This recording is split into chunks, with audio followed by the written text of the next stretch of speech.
quando abbiamo visto una macchina arrivare di fronte, invadere la nostra corsia, ha colpito la macchina prima davanti alla nostra, poi ha colpito noi che ci ha fatto girare e poi è andato a finire sul fosso. Per fortuna la ragazza dietro con quell'altra macchina si è fermata in tempo e lui quel Mercedes è andato a finire tutto in pochissimi secondi.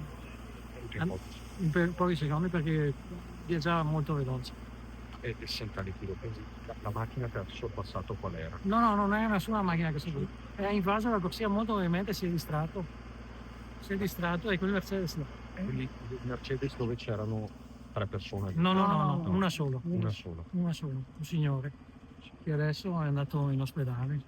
Mentre il ragazzo No, che è era morto. nell'altra macchina non ce l'ha Ci hanno fatta. detto che è morto, di non avvicinarsi, che è morto. Voi dove eravate? Quindi eravate diretti verso... No, verso di là, verso di là. Dalla pacca ce l'ha girato. Ha fatto capovolto. Sì. Abbiamo Testa cioè, è riuscito a tenerla. Sono riuscito a stavamo tenerlo. cadendo di là. È riuscito a tenerlo in strada. Però si è girato. Sì. Quindi siete stati voi a lanciare l'allarme fondamentalmente? Esatto, io ho chiamato subito, poi c'erano altri signori qua davanti che si sono fermati. Sì, altre auto che si erano fermate, hanno chiamato tutti. Un ragazzo si è avvicinato a far parlare il ragazzo che era in auto. Insomma, intanto si chiamava il fattore.